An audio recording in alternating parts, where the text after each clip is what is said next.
This is a Dragon Blazer production, and I am the little boogeyman. All right.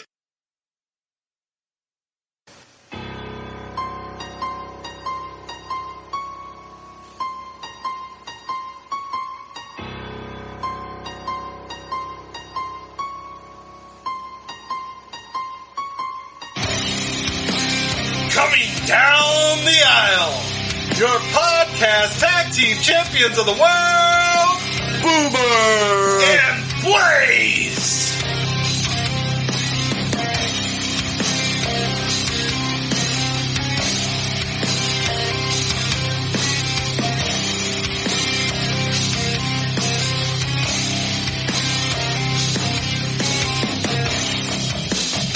Hello, everyone, and welcome to another exciting episode of the Boomer and Blaze Show. I am Boomer. And I'm Blaze. And we have so much to talk about this week, including here in a few minutes something Blaze brought up last week, and that's favorite Thanksgiving movie. We're going to get to that in a minute. We're also going to talk about the week in wrestling.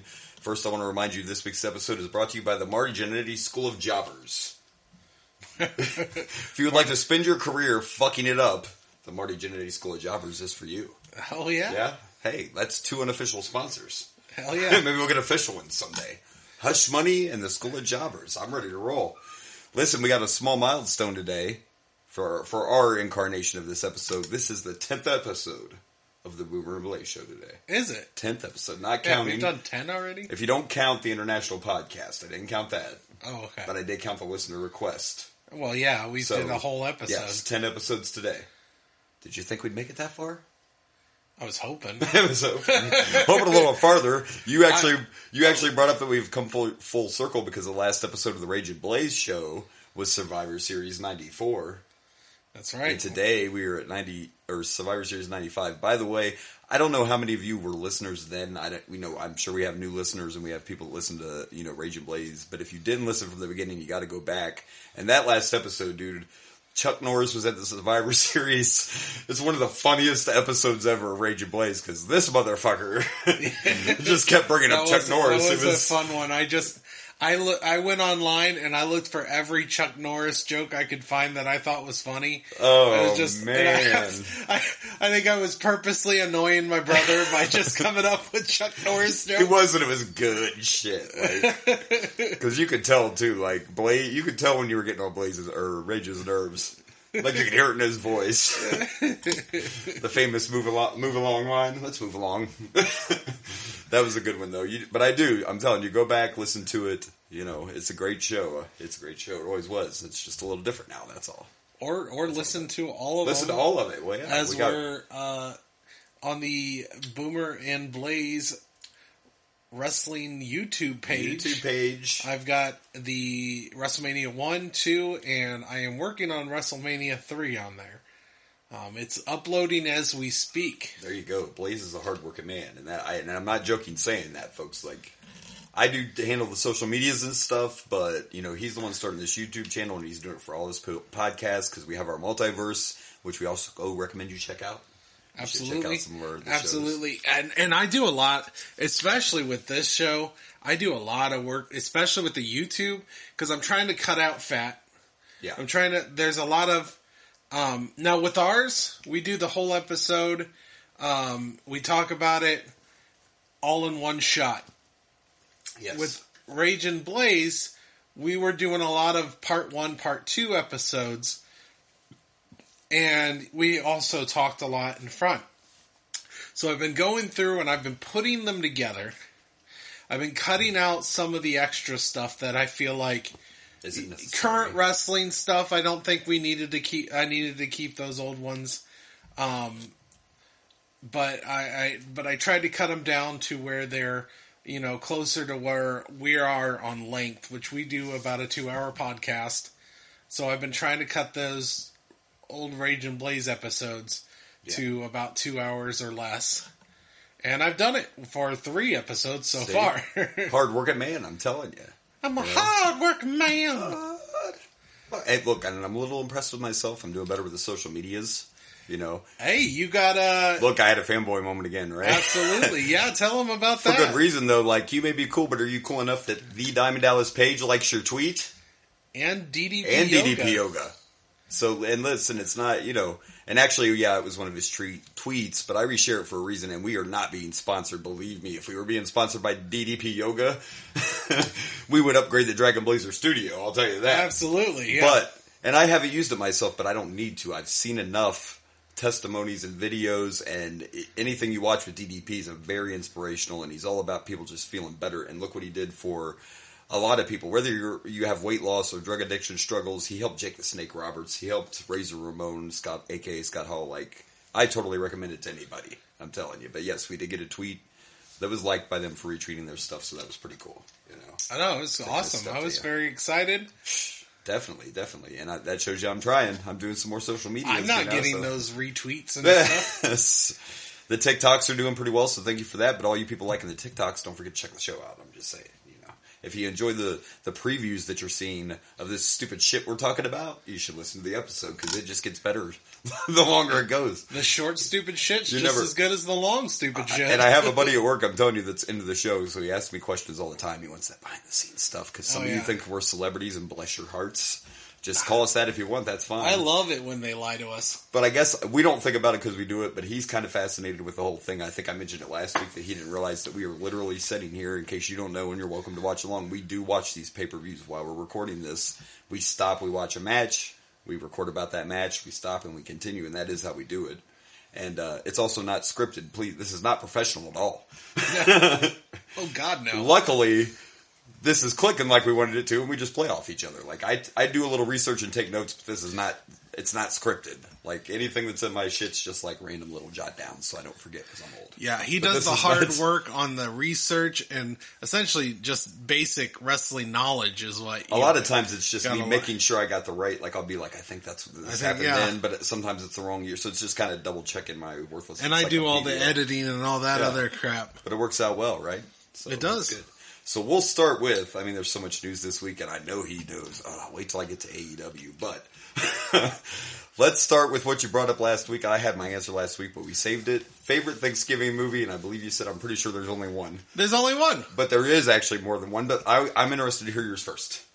Well, the only other one I can think of is that, was it Freebird? The turkey movie, is one. Okay, where the turkeys are trying to escape. It's cartoon. Yes. But no, the only one the only one there is in my heart is Planes, Trains, and Automobiles. Ladies and gentlemen, we just became best friends. Do you want to play with my nunchucks? Because that is my answer. I shit you not. That's the only one. A lot of people get it misconstrued. It is not a Christmas movie. Go back and watch it. They're trying to get home for Thanksgiving. It's a Thanksgiving movie. It is the Thanksgiving movie. See, there's a reason that we get along I'd have to literally look up to see any other. See, like, I was hoping that's what you were going to come with, because we have similar taste in movies and stuff. I was like, don't say Charlie Brown Thanksgiving, because that would be like the first. Yeah. You know, a good movie. I don't know if I've ever seen Charlie Brown Thanksgiving. I won't. It's the Great Pumpkin Charlie Brown, isn't it? No, there is a Thanksgiving. That's Halloween. There is a Thanksgiving one with pilgrims. Yes, there is. I'm sure there is. He had one for like every holiday. Woodstock's a penguin. There was probably like stick a flag up your ass, Charlie Brown. Whoa! For Flag Day, Flag Day. Damn, Mom, I downloaded the wrong Charlie Brown. Oh! Yeah, that makes a lot more sense. That makes a lot more sense. I tell you, if Mom sees that bill, you're going to be in trouble, but Hush Money can save you. Is Hush Money right for you? Have you been downloading the wrong Charlie Brown? Well, if you're watching Charlie Brown stick a flagpole up his ass, it's definitely the wrong Charlie Brown. Are you sure you didn't type in Sonny Pooted? Because that might have been... Wow. Lucy was a bitch, man. I actually looked up Thanksgiving, and here I am again with the hands. I talked about this last week, like anybody can see me. I looked up a list of Thanksgiving movies, and the only other one I remember off the top of my head that I actually enjoyed, you remember the Mark Wahlberg movie where they adopt the kids? The name of it slipped in now. I can't say that I do. But that's also a Thanksgiving movie, but I can't remember the name of it, so I kind of blew that one up. But okay, so we agree that is the Thanksgiving movie. It makes me excited for next month when we get to Christmas, because man, there's so many things you can talk about then. Yeah. So we agree on that. We'll move on for now. Next week, maybe we'll bring up the great Thanksgiving debate I have in my back pocket. Okay. Next week. So let's start with this. AEW. We had a debut this week, didn't we, Blaze? We did. I haven't been watching AEW. Yeah. You know, watching it, Darby's in the ring, lights go out, lights come back on, somebody's dressed in all black. Next thing you know, Darby gets hit with a fucking guitar, because JEFFJARRETT piece of shit Jeff Jarrett is AEW. He is all elite. That's right, you told me about this. Jesus. I didn't watch it, but I remember you bitching about it. Do you realize, now listen, I'm going to say this, like I get it, he also has a backstage role. That part I get, because I don't like Jeff Jarrett as a performer, but when it comes to booking and everything like that, he's good. Can you believe that this year alone, Jeff Jarrett has wrestled in GCW, WWF, Impact, and now AEW? Just this year? Just this year has basically been in every I didn't realize Jeff Jarrett was at WWF. Well, he got hired back and then got fired about 2 weeks later. Oh, okay. But he did wrestle a match.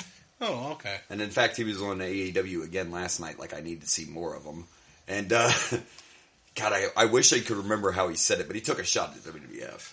Oh. You know, he said basically this is real wrestling and it's not being scripted by a circus nose clown something. He was trying to make fun of Triple H in his nose. Oh. Yeah, so he's the man in black now. He's the big scary cowboy. Triple H will pedigree your bitch ass to the ground, okay? Do we really need him on TV? No. Yeah, you hear that silence? That's me reacting to Jeff Jarrett. Jesus criminy. You know what? Hire Punk back and fire Jeff. That's how mad I am right now. This is what it takes for you to get me like, no, Jesus. Punk's what we need. I want Punk back. I'm sorry, I don't know. It's that unnatural hatred. You really hate Jeff Jarrett. Holy shit. Well, maybe someday, 30 years from now, if we're still alive and we've made it through WCW and we start watching Impact, in the first 5 years it's a company, the only man that's ever champion is Jeff Jarrett because he's the fucking booker and he owns the company. So, reason why people hated Triple H in a way? Triple H wasn't booking, though. No. He was just Jeff Jarrett was literally booking it. Yeah, well. But look, okay, when it comes to the actual wrestling, Jeff Jarrett couldn't even tie Triple H's shoes. No, I agree. I mean, come on. I'm not exactly a fan either. I don't know if I have the eternal hatred that you do. Unnecessary. I don't know if I have that eternal hatred, but I know I get it. Yeah. Someday we could have that great Triple H debate. You know, we welcome anybody to give us feedback and stuff on this kind of thing. But I'm telling you, man, would he have been as champion as much if he wasn't throwing it to Stephanie? Maybe not. But I think he would have been because, again, that time period there were so many injuries and everything else. But that's for another day. Jeff Jarrett's no fucking Triple H, that's for sure. Fair enough. But whatever, you're all elite. He will help with, they're getting ready to extend their live road shows and everything. Jeff Jarrett's good for that kind of stuff. He is good backstage, and I've always heard good things about him. So whatever, I hope it works out. Right? Right, sure. Whatever, sure. Roll with it. Also, had a little segment where I already knew Saraya, a.k.a. Paige, was cleared, but she came out to make it official. Point being, I saw this coming. We're getting Britt Baker and Saraya at Full Gear. Sign me up. Yeah, that sounds like a decent match. More than a decent match. Saraya. To me, this is bigger than Punk's comeback.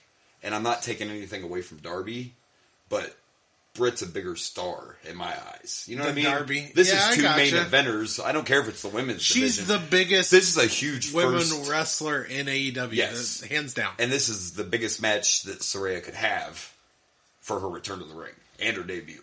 Like, this is huge. This is a big match. So Full Gear's looking good. We got that official. We got Moxley, MJF official for Full Gear. And I think this is the night that MJF's going to become champ. That's what I see happening. So we'll see. There was some breaking news. We're going to move on to WWE. Some breaking news, and I'm pretty sure I shared it, and I don't know if you heard it, but Stone Cold says he wants to wrestle some more. Huh. Yeah. He said after how well WrestleMania went, that he's ready for some more matches. Give me some Stone Cold. No more pile drivers. Give me some more Stone Cold, and it's okay. He doesn't have to wrestle 25 times a year. You know, give me 2 or 3 more matches. I'll take it. Hell yeah. Give me some Stone Cold versus Edge. Hell, if it's just Stone Cold at WrestleMania once a year. Give me Stone Cold and Seth. You know? Give me Stone Cold and AJ. I can think of a couple of them that I would like to see. You know? I'd be cool with any of it. Yeah. I just love the fact that he's healthy enough to get back in that ring. I don't think, and much credit to Kevin Owens, because, it takes 2 to tango, and that match was amazing at Mania.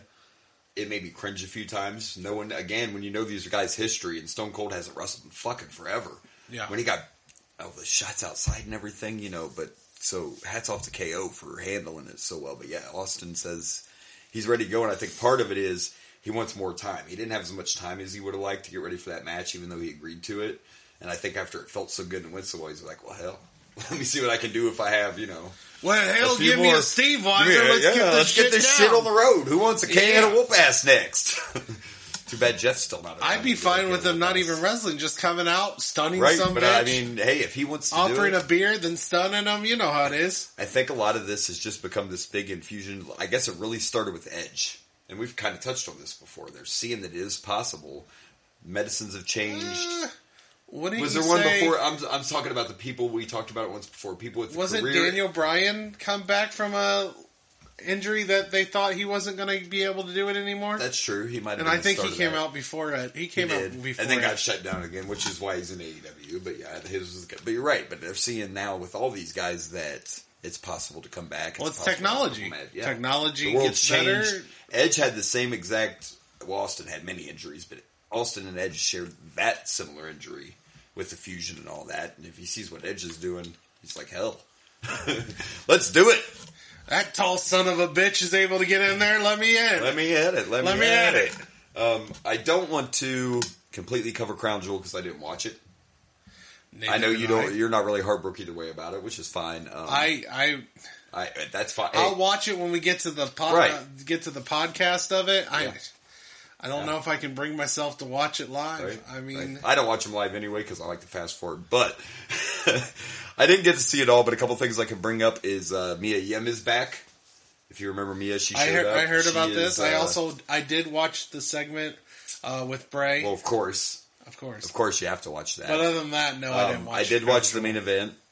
I will say, I heard the main event was actually pretty good.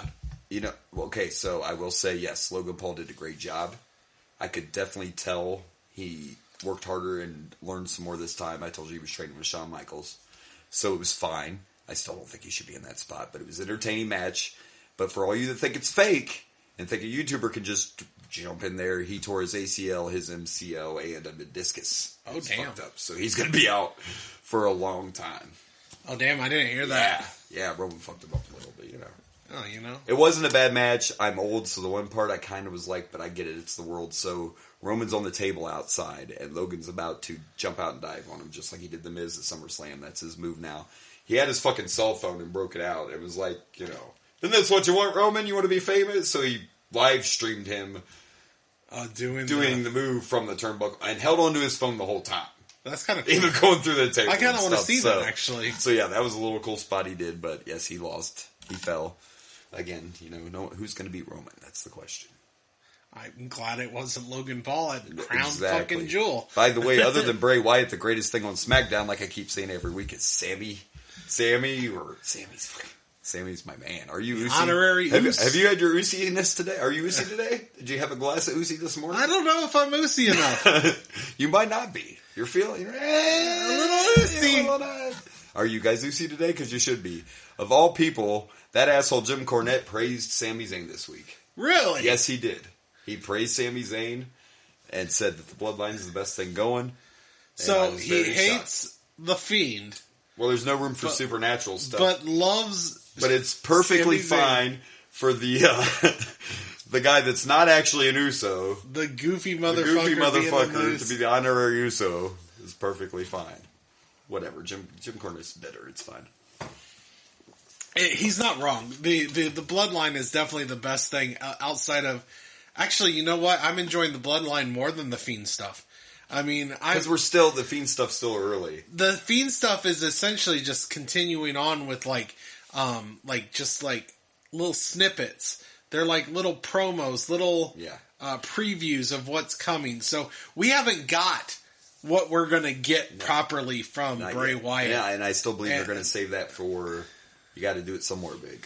Probably Survivor Series. Yeah, I mean, they may keep it longer, but I'm just saying. I mean, I'm keeping up with the Bray Wyatt stuff. I'm enjoying the Bray Wyatt stuff. But right now, they're essentially just teasers. Yeah, they're just teasing your dick, but they're not actually going full throttle. Yeah, just barely the tip. Barely the tip. It's the big tease. They're just licking that Bray Wyatt. The thing with the bloodline, and we talk about it all the time. For one, because of what they're doing, there's so many ways that shit can go down with this story. You know, as far as Roman losing his title, the tag, there's so many different subplots. But we talk about it all the time. It's organic, man. They're letting it happen. The bloodline are heels. Tell that to the crowd. You know what I mean? But I love that there's... Roman and Jay and Jimmy are having trouble keeping straight faces in the ring, which is great to see that break character. And for Roman to be able to say, you're not Uzi enough 1 minute, and then the next minute say, I'm going to destroy every motherfucker that comes in this ring is the best stuff there is. Let it be what it is. The bloodline stuff's probably my favorite. And I still think that and I actually read the other day the same thing Craig looked at, where they're saying that Owens has been off TV, but they're saying it may end up being Sammy and Kevin back together and they take the titles from the Usos.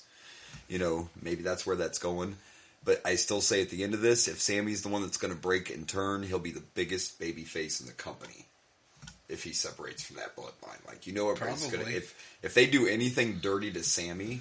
Now, I don't know how it's going to work if it goes the other way. You know what I mean? Like, is Sammy going to be the one that fucks shit up and turns, or are they going to turn on Sammy? I don't think they're going to turn...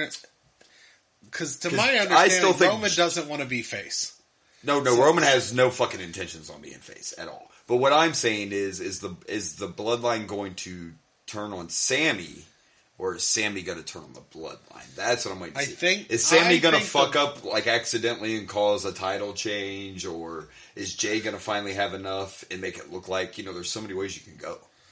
Yeah, there are a couple of different ways, but but right now I think it's just going well. It is. It's going well. It's just great. I'm just enjoying the ride, man. It's great stuff. By the way, this is interesting to me. I know he just came back too, but Bray Wyatt surpassed the bloodline in merchandise sales that quickly. Well, he's Bray Wyatt. But he just came back and he's Bray Wyatt. So he's like, you know, I haven't done his new merchandise yet, but we're poor folks now. If you'd like to send us some money. I'm a poor son of a bitch. Strictly if you would like to donate, strictly for show purposes, you know. Donate. Because I'm not even wearing a wrestling shirt tonight. I'm running out, people. You got to help me. Really, I just came straight from work. It's the only reason that I'm not, you know, but whatever. Fair enough. You can still donate to us if you want to. But yeah, so we can get wrestling T-shirts to wear while we don't do a video podcast. It gives me this. By the way, you reminded me, and I got to do this sometime this week. You know, we do take those cover art pictures at the end of our show. We do have cover art pictures, and I had a suggestion that I should post pictures on social media of my shirt collection. So apparently, people want to see this. So I guess I will do that. I will start showing the shirts I have worn, but you can see them on our cover art also in the archives, which are amazing. Blaze also takes care of that for us. The cover art's always sick. I got a comment from my boss about the In Your House 4. She's like, yeah, I saw you being lifted up by your co-host. That's right, folks. If you haven't seen it, I totally had Blaze bitch pressed over my fucking... I was like, hell yeah, Photoshop is great. That's the kind of stuff we love. We actually enjoy, figuring out the cover arts. That's good shit. That's Photoshop, baby. That was his idea too, by the way, but I liked it. You came up with... You thought of doing, like, flags... Because it was hard to think of something. We keep trying to go with the themes of these In Your Houses, and they didn't really. Yeah, but we did keep I did put the flags in there. Yes, you do have the flags. Just little ones. And I'm showing my massive amount of strength. Absolutely. I'm single, ladies. The two of you that listen. I just thought it was funny if you're the one lifting me. It was hilarious. I love it. That's all good. You need to check them out. You need to listen to episodes as well. But if you check out the cover art for In Your House 3, where we're mocking Diesel and Sean having all the gold, those belts are actually from my personal collection as well, which I could share on social media, I guess, sometime. I got about 4 of those. I'm a nerd. What can I say? My room looks like 40-Year-Old Virgin, if you've ever seen that movie. That's what my bedroom looks like. I'll admit that. Whatever. Is that why I'm single? No. I don't know. Let's talk about a few interesting things that we saw on Raw. I had a little WCW flashback. Did you see Nikki win the 24/7 title? Did you get to watch Raw? I saw that she won it and then she threw it in the trash. And then news did break that the 24/7 title is dead. which doesn't shock me. R-Truth made it entertaining, but if you go way back, I think it was dead from the beginning because everybody thought the hardcore title was coming back. And then you had Mick Foley come out to introduce the title, which made everybody think even more that the hardcore title was coming back. And then you pulled this green thing out of a bag and said this is the 24/7 title. And I think it was I wonder if they will bring back the hardcore title. I just think it was doomed from the beginning, especially having Foley come out. Yeah, that was weird. And then he was even kind of like, well, I don't know what the fuck it is. It's like the X Division title we talked about. Foley's like, I don't really know what it is, except you can win it any time. And it was funny a few times, but then it just got kind of... Yeah, it was a joke belt. It really was. Yeah, it was. It was just... So it's officially dead. I witnessed the worst failed fucking Money in the Bank cash-in I've ever seen in my life. Let me tell you this. Like, Vince really liked Austin Theory, and apparently Triple H doesn't. Because there's a lot of things that don't make sense about this. First of all, the awesome, amazing U.S. champ Seth Rollins came out at the beginning of the fucking show and said he was going to have an open challenge. So they right away issue one. 2, Blaze, has anyone ever in the history of Money in the Bank used it to cash in for the fucking United States title? No, but I think it's cool to show that you can go for any belt. It is. It's also cool to show you didn't want Austin Theory to have the fucking briefcase to begin with. Fair enough. It was weird. In a way, yes. Yes, it shows it's a prestigious... He's not the first one to fail, though. He joins a list of the few that failed. By the way, one of those being John Cena, in case you guys don't know that. He failed to cash. Of course, he was the first one that also just told him when he was going to do it. So that would have been... Damian Sandow failed. There's like 4 or 5 guys that failed, but...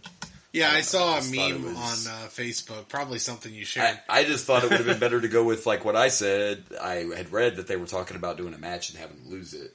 It was just weird. I don't know. It was a weird cash-in to me. Especially because... Well, I think you got to get rid of it because we're not getting too far off from WrestleMania, and it sounds like Money in the Bank. We're going to get Money in the Bank at WrestleMania, yeah. So... Technically, I don't think it's ever been said that you can't go for any title because they actually talked about when Otis had it, maybe he would go for a tag title. Basically saying it's never specifically been said that you have to go for the world title. Exactly. It's just assumed that if you win the briefcase, you're gonna... That's where you're gonna go. Yeah, that's just...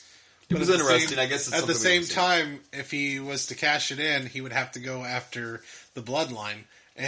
And they're just like, you know what? Who the fuck am I supposed to go after? Roman? Do you think Theory's going after the bloodline right now? Can we let Roman have Theory? That would be... Throw him in a cage. Beat him up a little. See if it does. I don't know. I'm not a fan of Theory anyway. I don't know why. So this was fun. Yeah, whatever. It was just a little weird, I thought. But hey. That's probably like one of the last things that Vince McMahon managed to have go his way. And then... Yeah. Triple H is like, I'm giving you your full name back, but I'm taking your fucking briefcase. Right. But let's be realistic. Like you just said. This isn't just a knock to Austin Theory, where you're getting close to where one way or the other, the briefcase has to be cashed in. And there are very few guys I could think of off the top of my head right now that if they had that briefcase, they would cash in on Roman. And you know what I mean? Like, he's not at that level yet. Theory couldn't cash in on Roman. That's just here I am, the guy that used to be not that big of a Roman fan. But Roman is the man. He is the man. He is the man right now. Like, absolutely the man. No one would buy that. It would have to be a really situation where Roman was really... Like when he tried to cash in at SummerSlam, and Brock cut that shit off. You know? That you might have believed that right there he could have cashed in and won, but... You know, it is what it is. What are you going to do? It's fine. Yeah, I mean, don't get me... Like I said, I'm not a huge Theory fan, so it's like... It's fine. Yeah. It was kind of cool that they could show... And maybe that's like a foreshadowing of like the next person that gets Money in the Bank is going to go for a different title. Yeah, or if they'll ever, people, I don't know. If you added another Money in the Bank match, it would be too much. But I know a lot of fans over the years wanted to see a tag team. Money in the Bank. They've been clamoring for it would be a hell of a match to watch. Don't get me wrong. But that would be something if you're going to do it, you would have to move it because if you're already going to have the women's and men's at WrestleMania, even though it's 2 nights, you don't want to have too many. You don't want to overkill the Money in the Bank. Yeah, you don't want WrestleMania Money in the Bank edition. Yeah. So we'll see how that goes. But you could do the Money in the Banks at WrestleMania, 2 nights, 1 at each night, men, women. And then you could do a tag team Money in the Bank at a different pay-per-view. You could. Or if You have another evolution, which Triple H has talked about. You could do the women's Money in the Bank at the women's pay-per-view. If you bring Evolution back, because they only did it once. By the way, if you've still never seen it, we'll hit it eventually, but you should watch it. It was actually helpful. I did want to watch it, and I just never did. We'll get there eventually. We'll get there in like 10 years. We're getting excited already, folks, because we are getting close to the end of 1995, which we know has been a rough year for the company. But we're getting close to. But we're also excited because we not only have one of the big five tonight, we have Blaze's pay-per-view tonight. That's right. This is his pay-per-view. Mine, too, especially back then, because I know, without even looking, we will have some traditional Survivor Series matches on this card, because this is 1995, baby. One more real quick thing I wanted to touch on. I was listening to one of my other podcasts that I listened to, and they were talking about... So Conrad Thompson was talking about David Flair. Anyway, I listened to all his podcasts. He's actually married to one of Ric Flair's kids. He's married now, though. The other daughter that's not Charlotte. Oh, okay. So anyway, he said he was talking on the phone with David Flair, and they were talking about the best wrestlers ever. And apparently David Flair, Rick's son, thinks that AJ Styles is one of the best wrestlers ever. Which I could agree with. I like AJ. Are you an AJ fan? I mean, it's okay if you're not. Okay, so... Because I don't like everybody either. Here's the thing. Because I have an issue with this statement, but I'm going to get there in a minute, but I want to hear what you have to say about AJ. Here's the thing about AJ. I like AJ. I enjoy seeing him in the ring. I had a heart... my opinion of him slightly lowered when I found out he is a flat earther. Oh, yeah, we've had this talk. It's a flat earther thing. But as a performer, though, he is good. You agree with that, right? He is a good wrestler. He's great. As a performer, he's good in the ring. He's good on the mic. The problem I had, though, was when they were talking about, who would be on your top... Of course, David said his dad was number one, because whatever. Well, a lot of people do.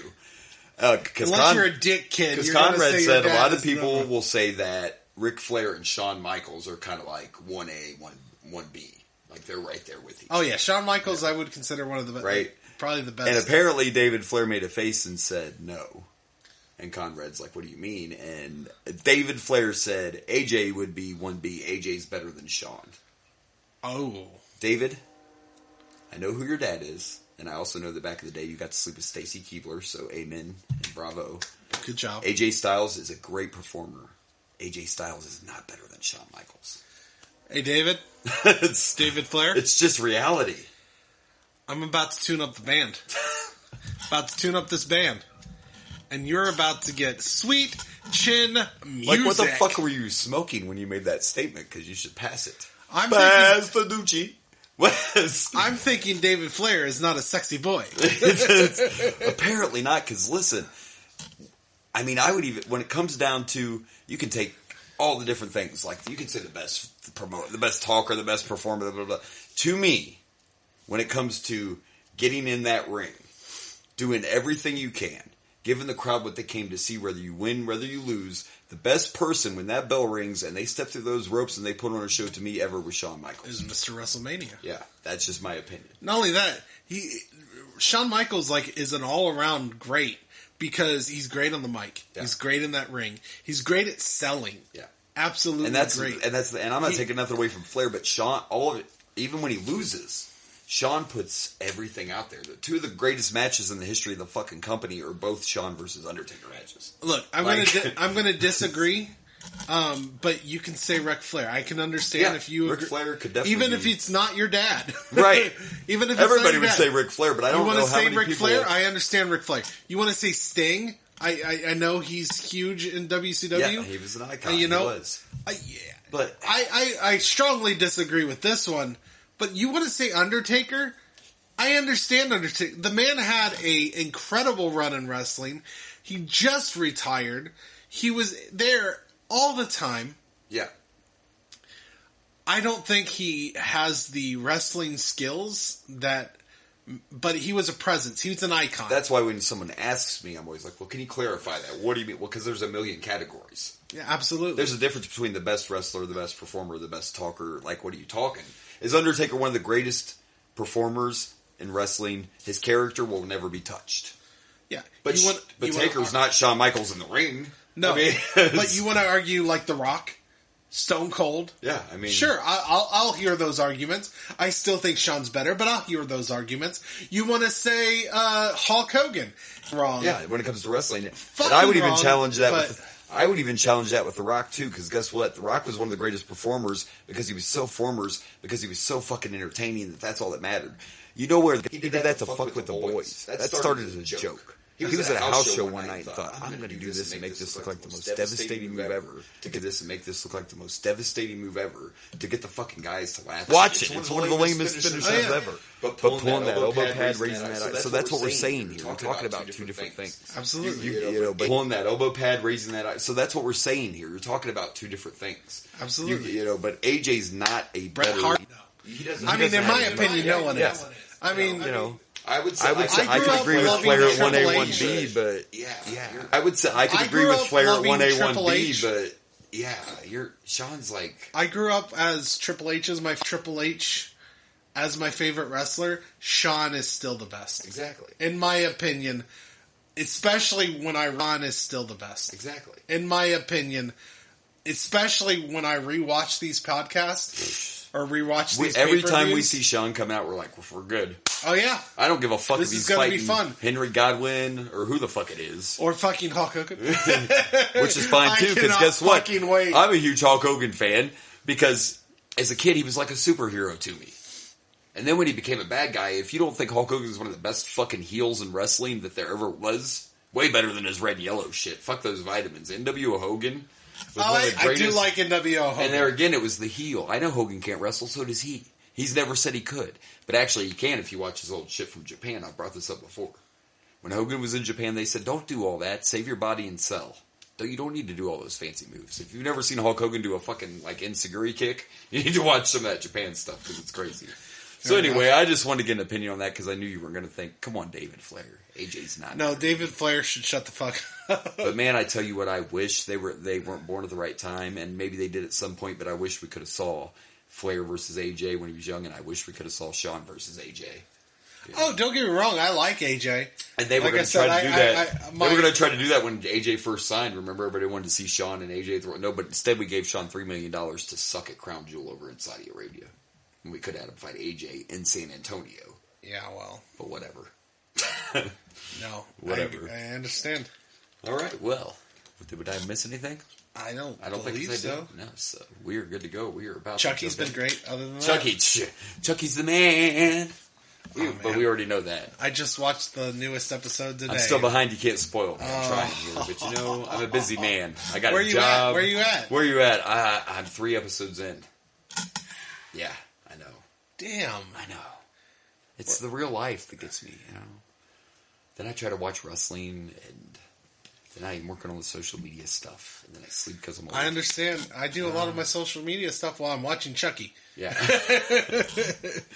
I tend to get... We had this talk. We can't talk about my personal life on air, but Fair enough. I'm behind on Chucky, but I will catch up. It's fine. And I still have not got to see Clerks 3 yet, but when I do, we're going to talk about that as well. I saw your post, and we're going to talk about that off fire, because damn, we're getting everybody here at Columbus. Kevin Smith's going to be here, folks. Not here. I know. But in Columbus. I wish I could go. I would so... I can't afford to go.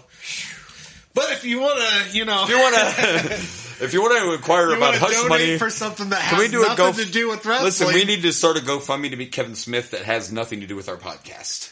I bet he watched a wrestling show once. Look, would you be surprised if he knows Jericho? We're going to tie this in somehow. Maybe he knows Jericho. Maybe. It seems more to me like Christian. He would know Christian. I don't know why. Don't you see Christian hanging out with Kevin Smith? Like Jericho's too much. He's like... Actually, let's think of this logically. Yeah? RVD. Dude. The Kevin Smith has his own brand of marijuana. RVD has had that marijuana. For There's years. Our connection. There's our connection. RVD was like, the WWE and ECW title are not important enough for me to put my weed down, okay? It's not going to happen. That's fair. It's fair, really. You know what? Why? Why do you care so much, WWE? I know, dude. I understand. Stop the steroids, but man, it was some weed, and like you didn't know. You didn't know RVD was. Everybody knew, man.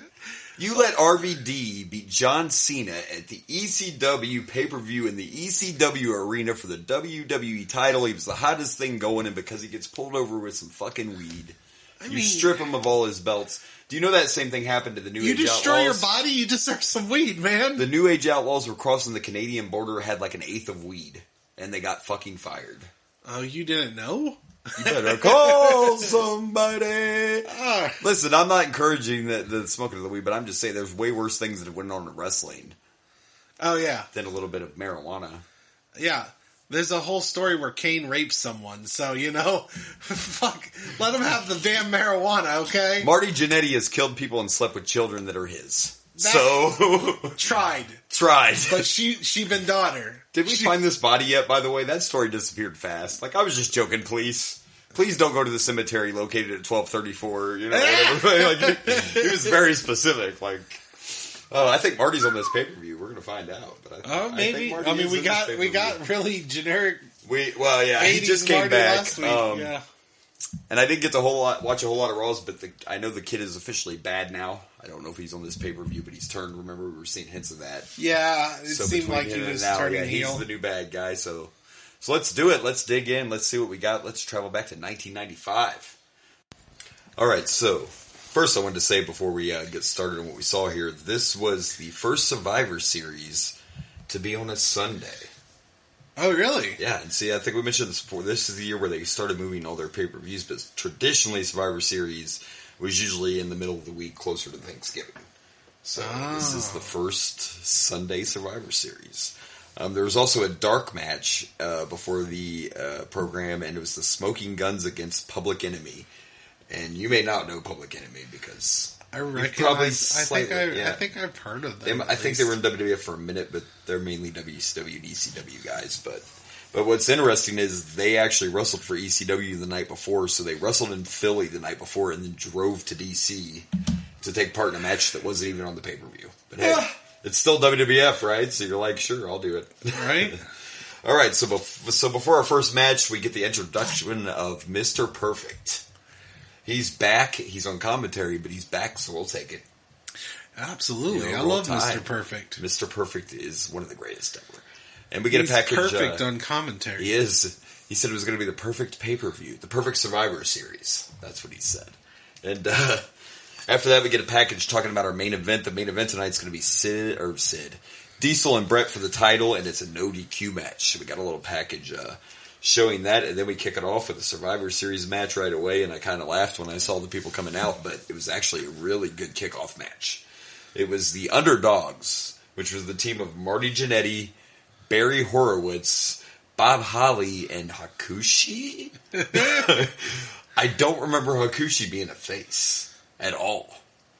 I don't, and Marty actually got cheered this time, and it looks like the fringe was a little shorter. A little less fringe. There was like a lot on the last one. There was a lot. He still is rocker-esque, and he still has his rocker music, but, Bob Holly was actually a substitute in this match. Originally, it was supposed to be, man, I can't believe we missed it, Avatar was supposed to be in this match. Was he like a giant blue CGI dude? That's what we would think now, but it was kind of like their version of Glacier and shit, like they were trying to do like the Mortal Kombat.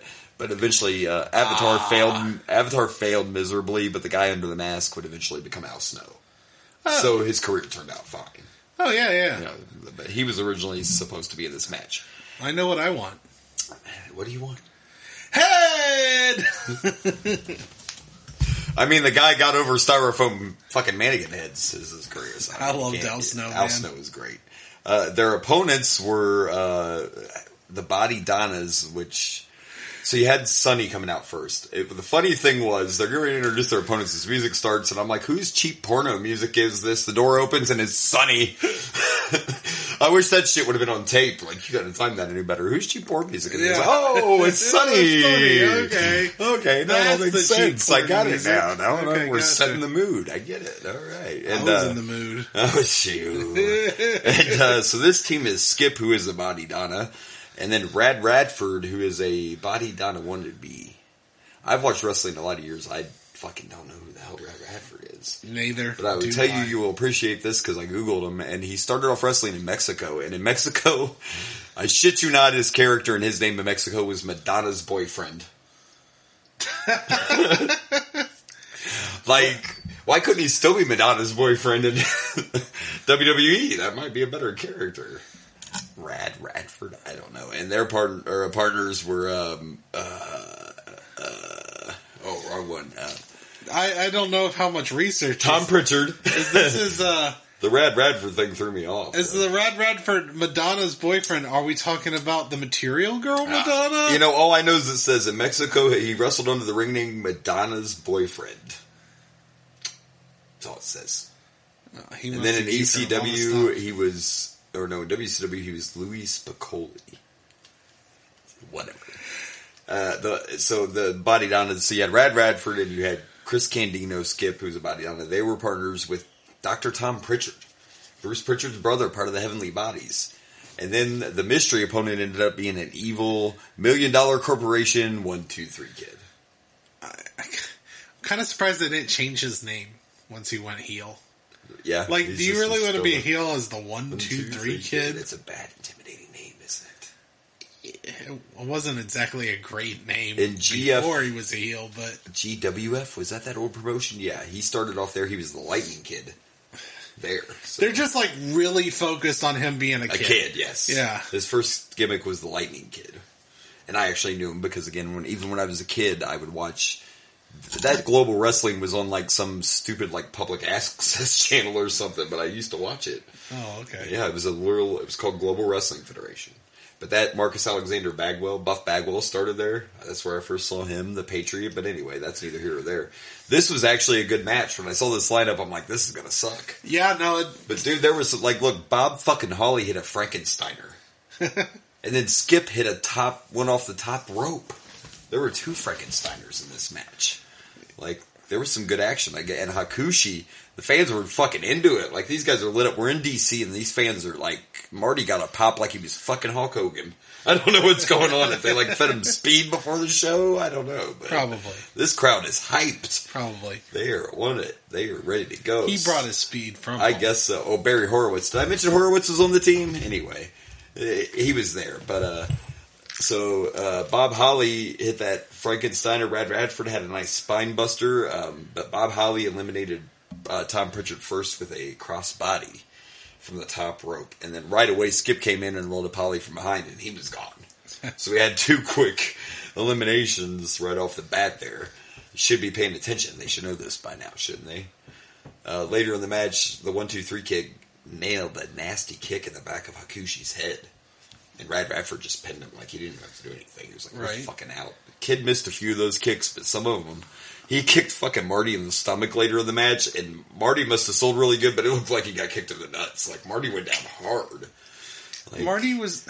Listen, he might have some stuff to do. He was never bad in the ring, and he sold well. This was an example of he's not bad in the ring. It's just, when you have cocaine and Marines in your life, you can't... it's that school of jobbers, folks. We'll show you how to... Marty can wrestle. What was that move Marty hit that was very impressive off the top rope? Marty did something really badass. Powerbomb. That was towards the end of the match. Marty hit a powerbomb from the top rope, and it was pretty slick. Yeah. Yeah, I mean, we saw some things, we didn't see before. But actually, the powerbomb off the top was to Skip, and that eliminated Skip. So... Then Kid hit a leg drop from the top rope that was pretty cool. Reminded me of Bobby Eaton back in the day, kind of like an Alabama Jammer. But, of course, the Kid kicked out of that. And then the crowd starts going nuts. We're like, what the fuck? And Sid came out. Here comes Sid. Let's bring in the muscle because Kid might lose to Marty. We can't have that. No, absolutely. Then at first Sid did not do anything. He watching. But does he have to do? Listen, I know he could have done a lot more if he wouldn't have focused so much on softball. But Sid was a badass. Sid looked like a badass. Sid's what I talk about when I talk about characters so much. Because when Sid came out, I believed that Sid might fucking kill somebody. Like, no, he looked psycho. And then WWF was even better because of the whole psycho gimmick. Like, good shit. But eventually, you know what was going to happen. The ref wasn't looking, and Sid fucking killed Marty Jannetty, and the 1-2-3 Kid won the match. Well, you know what? It was perfectly justified. It was. You know why? Why? Well, Sid Vicious caught wind that Marty Jannetty murdered someone, so he was out there to be his executioner and gave him a guillotine from the top rope. Like, Ted distracted the ref and Marty died. That's what happened. Like, that's right. His neck had to have fucking broke. Like, hey, that's just some vigilante justice. It's hard to visualize this, but if you guys watch wrestling, you know what we're talking about. Like, the old just choke the guy when you're outside over the top rope. But Sid literally, like, lifted him up and brought him down with all his fucking force. Oh, yeah. Like, Marty's neck is broken. It was a guillotine. Right now. It was totally a guillotine. Yeah. I'm sad that we didn't get some more Sunny. Hey, that's what happens when you kill people. When you kill people. He probably, Marty probably owed him money for product. That's what I'm guessing. Either that or this is around the time he tried to bang his daughter and Sid wasn't having that either. Oh, my. Oh, I'm sorry. It was daughter. Was daughter. Hey guys, today some pretty big news came across. Let me that chick I wanted to bang? You mean your daughter? She's not my daughter. It's cool. I'm your sister. I'm your sister. I'm your sister. Bringing up some Joe Dirt. She wasn't actually my sister. Oh yeah, I was. Oh my gosh. Like Van Halen, not Van Hagar. Joe Dirt's a great movie, you know it is. I love Joe Dirt. Even though the teams were a crazy name and there were some weirdos in this match, and I don't know why Hakushi was a good guy, this was an excellent Survivor Series match. Great way to kick off the show. I wasn't bored. I'm not saying it was over the top, but there were some nice high-flying moves. The crowd was into it. You got your guys that no one cares about out of the way. You put them in the first match, so you don't have to... I mean, I'm giving it 3 executions. 3 executions, because that fucker is dead. For sure. By the way, they showed Razor the whole time watching this match. He tried to come out at the beginning of the match, but they showed him in the back watching it, and when the match was over, they're like, let's see Razor's reaction. He was destroying the fucking locker room. Razor got super pissed because people he doesn't really give a shit about lost. But because 1, 2, 3 Kid won. Well, you made a good point, too, though. Like, his main feud, we assume, is the Kid, because he just turned in everything. But Razor's not even in a match against the Kid. Well, the weird thing is like, the Kid seems to be just added to this match. He was. Actually, now they mentioned it on there, and they tried to say that Ted DiBiase bought the other spot. It was supposed to be the Pirate, Jean-Pierre Lafitte, who stole Brett's jacket. It was supposed to be him. In real life, he got injured, but Vince mentioned on commentary that Ted paid the Pirate not to wrestle, so... I see. So that's why we got the Kid. The Kid was not supposed to. I don't know. If you're doing storylines, which maybe this is... Because they did have Razor come out, and they showed what his reaction was. So I guess it all makes sense, but... I mean, traditionally with these kind of matches, you throw in both of them in the Survivor Series, and that's a good point, because the only real feud in this match that they just threw together was Skip and Barry Horowitz. That's like really the was a feud? Yeah. Remember they had their singles match? No, I didn't say that, but remember it. Remember Barry beat him on, whatever, that one pay-per-view. See, we don't care now either. So, one match means that this is a feud. I guess. We don't remember before that, Barry beat him on TV. We're not watching the Raws in between. Fair enough. That's how the feud started, is Barry Horowitz beat him on TV, and then Sonny wouldn't give it up that night because he lost to fucking Barry Horowitz. So he didn't get any sunny nights. Oh, that's enough for a feud. I'm not getting laid. That's enough for a feud. Yeah. You're the reason I'm not getting laid. Let's fight. I know. I get it. I know that Sean's going to give him some sunny in a little while. That's a little bit down the road. Anyway, I'm going to give this 3 destroyed locker rooms. That's what I'm going to give this. 3 destroyed locker rooms. It was a good kickoff match, and I'm all about the Survivor Series. And it was actually, you pointed out, it was like almost 30 minutes, and it didn't seem like it to me. Yeah, I thought 27 minutes. It was fast paced. Well, not the whole match, but still, that counts the entrance and everything. Yeah, so entrances and stuff. It was about probably 20 minutes. 20. Yeah. So, all right. Well, let's see what's next. All right. So before the next match, they go back to the locker room, and we get an interview with Jim Cornette, Yoko, Owen, and Dean Douglas. And man, I forgot about this. So, Blaze, you remember when we did that listener request with Halloween Havoc, and I was telling you about Bill Watts, who was the guy that, said you couldn't throw people over the top rope and all that. Right. Well, he works for WWE now at this point. Okay. And he has a match that he did for the Survivor Series. And his idea was to have a wild card match. Now, in theory, it's supposed to be a mix of heels and faces. Okay. But this team right here is Yoko, Owen, Dean Douglas, and Razor. One fucking face on a team of heels. Interesting, huh?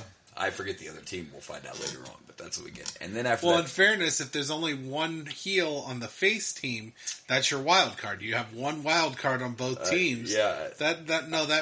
Instead of saying mix, right. all you gotta say is it's a one wild card. So you have that's one face, one heel. That sounds interesting. They were telling Razor, like, you need to get your son, get focused on this, forget about the 1, 2, 3 kid, you got a match, blah, blah, blah. So, well, I'll tell you what, it was more interesting than the next match. Oh my gosh, Listen, first of all, I love women's wrestling, but not in 1995. Oh. So Vince was like, so here's what I want to do. I want to have Alundra and Bertha at the Survivor Series. We need some women, and they just called Japan and was like, got anything? Well, they did have one. There was one decent woman, she and was doing pretty good. And it wasn't Alundra Blaze. No, and this shows you what happens when you can't communicate. You can't just fly in some wrestlers from Japan and be like, let's do this. This was horrible. I've seen better wrestling at a local house show, and I love my local wrestlers. I'm friends with a couple of them. One of them. Yeah. So I love local wrestling. But this is WWE. Yeah. Or WWF. Fucking Survivor This is Series. the cream of the crop. And if your local wrestlers are wrestling better than you can on a WWF pay-per-view... Survivor Series, people. Survivor Series, one of the big four? Like, I don't think there's been a lot of... we've seen some weird botches, and we might consider one wrestler a bad wrestler. I have never seen a collective group be so bad at wrestling. Like, let's just give away everything about wrestling. Like, fucking Alundra does the classic Ric Flair flip over in the corner and then just stops on the apron, and the fucking other one looks at her like, what are we doing? Oh yeah, I'm supposed to be over here. Like, they just stopped it was, Jesus Christ, just did me now. It was freaking It was terrible. so bad. We can't even describe how bad it was. There was literally a point where Alundra was trying to do a pile driver on one of these girls, and I'm sitting here going, please don't kill this woman. Yeah, don't kill her. She couldn't get her up right. She couldn't pick her up. Like she was going to break her fucking neck. I know. It was bad. I mean, this may be the single worst match I have ever seen. This was worse than Waylon Mercy. Oh yeah. Like, absolutely. God. This was terrible. And we already had some issues with Bertha, but she was barely in there. She was barely in there. There was definitely a lack of communication. There were a couple times the ref counted and wasn't fucking sure if he was supposed to call it a 3 count or not. Every time a tag happened, the Japanese girls aren't even, they're like already in the ring. Maybe that's how they do it in Japan, Maybe. though. The one chick was on the top rope like already. Normal in Japan, and they just didn't understand that in America, we don't normally, you get tagged, then come in, not like be part of the way in and then get this the tag. Shit was so bad that Alundra's going to choose to go to WCW that doesn't even have a women's division just to get away from this shit. Let's be honest, WWF doesn't have a women's division either, so, I mean... I didn't realize when I was younger because I remember her going there, and then I'm like, oh, that's right, all WCW had was the Nitro Girls. There was no... Women didn't wrestle in WCW, that wasn't a thing, but she went there anyway. I don't think Medusa ever had a fucking... I think Medusa wrestled Eric Bischoff. They didn't really have a women's division, no. Like, they were too busy with the Nitro Girls out there shaking that ass. So did Alundra Blaze become a Nitro girl? No, she didn't. She might have had it. I'll have to look that up. And I'm wondering if she wrestled at all. But anyway, this was shit. Absolute shit. Like I said, there was the one girl that had polka dots that you said, what is this, spiritual successor of Dusty Rhodes? It's like the Japanese Dusty Rhodes. She came out there and did these... She did some impressive They weren't moves. quite German suplex. It was more like an underhook suplex. It was an underhook suplex. Underhook suplex. Multiples of them. Did about like 4 or 5 of them in a row. Probably the best spot of them. And then they had to just take her out with some shit. But she was the only one that really was anywhere close to impressive. They took her out pretty quick. Yeah. And then you got just terrible wrestling all the way around. It was 3-on-1, and it was just, at the end, and whatever. I wanted to smack Vince McMahon. He's like, well, these girls are just looking pretty impressive in there. The fuck they are, Vince McMahon. I caught it like there were a couple, 2 or 3 times in the match where Vince was like, well... Continue, JR. Like, he didn't know what the fuck to say. JR's just trying to sell... when I was a kid, they did this all the time. This was a great rivalry over in Japan for the last 15 years. Yeah, but nobody knows who the fuck they are. I don't even care about that. I don't even... Yes, sell that. But when your commentator, Vince McMahon, is trying to say how good these girls are in, and we have eyes. We have eyes. And I think... They aren't good. I'm pretty sure Vince McMahon was giving some hush money to these Japanese girls, and that is why he's saying they're impressive. Because maybe they were impressive in the bedroom, but not in that fucking ring. They weren't impressive in that fucking ring. At all. And then you had the crowd was so pumped, and then you just killed the crowd. You killed them. They fucking could have heard your pin drop. They didn't give a... The one chick on Alundra's team looked like a Wish knockoff of the fucking Ultimate Warrior, and this bitch was looking everywhere but in the ring during the match like, is this over? What are we... Are we done What the fuck yet? is happening here? It was horrible. You know, I guess... yeah, it was horrible. Yeah, absolutely terrible. Just because of Dusty Rhodes' spiritual animal, I'm going to give it 1 polka dotted outfit. I'm giving it 0.5 underhook suplexes. Because those were pretty good. That's the only thing that this deserves any recognition for. Jesus. Other than that, this was absolute shit. Terrible. Fucking give this away. If I tell you what, if we were to be able to bring some person who's not a wrestling fan and watch this pay-per-view, I would understand every reason why they never want to watch wrestling again. They would never watch it again ever. If they wanted to make fun of me for liking wrestling for the rest of their life, I would be like, I understand because you watched that piece of shit. That shit right there destroyed your life. Yeah. My gosh, you want to censor WWF, old WWF pay-per-views with blackface and everything else? You should have cut out this fucking match because this is not showing you a good product. Very soon we see the women's division just die. And we'll see it come back later in 96. That was undead. But that should have been dead a long time ago. They stopped doing women's wrestling. They should have stuck with it until they got someone who actually cared to wrestle in that ring. Thank you for what we have now. Thank you so much for the women's matches. You know, like Bianca Belair and Bayley and Charlotte and all you. Yeah, because Jesus. Let's move on and hope the next match isn't as bad as this shit. I want to quit. Blaze is walking out now. I'm about to walk Where's out the of this assistant? podcast. I need someone to finish this shit with me. I'm about to walk out of this podcast because that was fucking terrible. Terrible.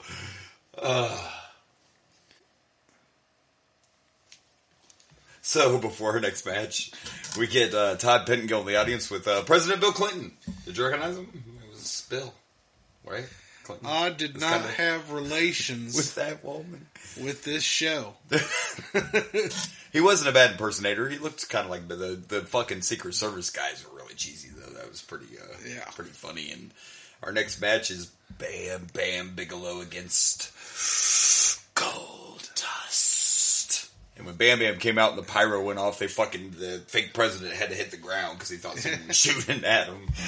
Oh, good stuff. And what about Goldust's entrance, man? Like, he got the Hulk Hogan treatment, kind of. I don't know. Hogan must pose, but he got it to come out, too. Like, he moved so much in the ring and everything that his entrance music restarted.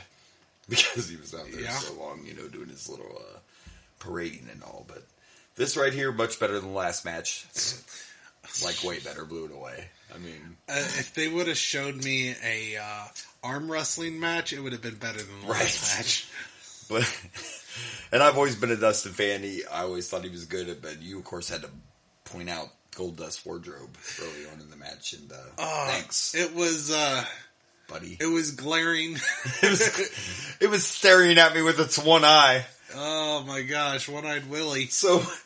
we go back and when you watch this when Goldust first started, he wore like cloth outfits instead of the leather that he later switched to, and the cloth was kind of loose, and things kind of... Well, things shape. and protrude. They shape. And He's traumatized a little. Give him a minute. I'm so glad Goldust wasn't turned on in that ring because... It would have burst through. Yeah. it wouldn't have been a dick in a box because it would have went right through the box. It would have. They kept on doing camera angles where it was like literally in your face. This isn't in your house. We're talking about the tip, by the way. Tip. Just the tip. And yeah, the outfit was. It gets better later. I think the match was all right, but that's all we could see is a penis after that because he had to point it out. Gosh. So Goldust's penis put on a very good show. And he's probably going to dream about it tonight. He really couldn't let it go. I hope not. Oh my god! Speaking of having it bad, you think you had it bad. This is Bam Bam's last match in WWE. Ever? He never shows back up? Which is crazy because a lot of times they do. Bam Bam never went back. 8 months ago, this man was the main event of WrestleMania. And now he's leaving. Now he's losing to Goldust's tiny prick. Right. Which, don't get us wrong, Dustin's a good wrestler, but Goldust is still new. This is like his third match. Vince was like, he's beaten some incredible people like Marty Jannetty and Savio Vega. 2 people. Two mid-card people. And again, I think I touched on this once before, but Bam Bam blames it on, he didn't want to let LT beat him at WrestleMania. That he thought was a bad idea. But you have to look at the other side of the coin. $250,000 and being the main event of WrestleMania is hard to. I mean, it's 95, so $250,000 is a lot of money. Right. But Bam Bam knew it was a bad idea, and he was right. He was right. You lost LT. They tried to make you a face, and then you lose to Goldust, and you're done. But yeah, he never went back. But Bam Bam also said that he did one thing that was definitely a no-no in the 90s, and he got on the wrong side of the clique. And he thinks that has something to do with the way he was booked and whatever, dude. You should have put LT over. Yeah, I guess. Let me main event WrestleMania against the football player. Anyway, way better than the last one, and I'm going to give this match, I don't know, I'll give it 2.5 tips. 2.5 tips.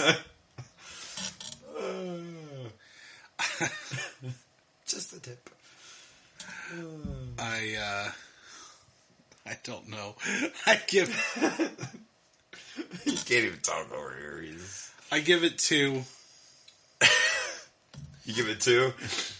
You gave it the tip. I give it the balls. You know what's funny is you brought it up this time, but the balls. last time the tip got in the conversation, you had trouble recovering too. I got you with the tip last week, I think. I can't help it. The tip gets him every time. I can't help it. You can't help it. So the president did not die. The fake president did not die. Goldust win. Bam Bam leaves, and yeah, way better. Let's see what's next. All right. So before the next match, we get Todd Pettengill with President Clinton again, and look who shows up. Nobody except for Blaze's favorite superstar ever, Mr. Bob Backlund. Fuck. Bob Backlund. I mean, let's look at the positive side. I don't think he really spoke to Ide a little bit, but not too much. It wasn't too bad. Yeah, he tried to spit, and then he couldn't remember what he was supposed to be saying, so he's like, And then the fake Bill Clinton got lost because he didn't know what the fuck he was supposed to say because Bob Backlund is now senile. Now, don't get me wrong. I'm pretty sure we go, but we also don't get paid a crap load of money by WWF to do this shit. Exactly. We don't have a script either. We're just winging it. Yeah, we don't have a script. God. He couldn't find the cue cards. He's starting to lose his mind. I don't even know why he's still around, but whatever. Vince has a song. Oh my gosh. Why is he still here? Why is he still? I think it's going to be soon. I want to say he leaves in 96 when stuff starts getting better, but I could be wrong. I don't know. At this point, I want Bob Backlund to kill Keanu Reeves' dog so he can John Wick the shit out of him. John Wick the shit out of him. That's what we need. By the way, I just watched John Wick. In case you didn't catch on to that. I just watched John Wick this weekend with my kids. Nice. So our next match, we get a package. After this, we get a package for our next match. Didn't we already get a package a couple matches ago with Goldust? Hey! That was just the tip, though. This is the whole package right here, buddy. The whole big package of fucking Mabel. We get the package of Mabel and Taker, and I was wrong. I was so hoping this was the show, but it was actually on the Raw. When we watched In Your House last time, we had Yoko and Mabel versing each other because they beat The Undertaker up. But it was on Monday Night Raw when Mabel went to hit a leg drop, and he landed on Taker's fucking face instead of the neck and chest area, and he literally broke Taker's face. So Taker's been out of action, therefore that's why we got the Phantom of the Opera Undertaker in this little, to protect his broken fucking orbital. Damn. Nash, didn't you save Mabel's job? So technically your fault that The Undertaker has a broken orb. I'm just saying. I can't believe Mabel's still there. Right. Only because Nash saved him. Fun fact we'll get to eventually. Years later, Rey Mysterio re-breaks Undertaker's orbital doing a 619. And he's not even 500 pounds, so, you know. So anyway, it is the Royals, which is Isaac Yankem, Jerry the King Lawler, Triple H, Hunter Hearst Helmsley, and King Mabel, and they are taking on, you know, I get it, they're called the Dark Side because the Undertaker's their team captain, but good God. It's Savio Vega, Henry fucking Godwin, and Positive Fatu. You know what, in fairness, this match was essentially Undertaker versus everyone else. Because Undertaker's the one that takes care of everyone. And they all had Undertaker shirts on. Yeah, it was just Undertaker's fan club. And isn't it, I know, and we talked about it last time, but isn't it weird when you see this group of guys go out and you're like, that's Taker's posse. Fucking Savio, Henry, and Rikishi are legit. That's the Bone Street crew, dog. Oh, jeez. Don't say that. The BSK is in the house. Oh, so this was a good match, and we watched it. You know, the people they faced, they all had kind of cheesier gimmicks now, but they all become huge. You got Triple H while he's Hunter Hearst Helmsley. You've got Isaac Yankem before he's Kane. Yeah. Well, Jerry the King Lawler's still before he becomes the commentator. Puppy! The commentator. The puppy man. And then you also have Mabel before Viscera. Not as big of a big deal, but I don't remember hating Viscera like I hate Mabel. I think his career was a lot better as Viscera.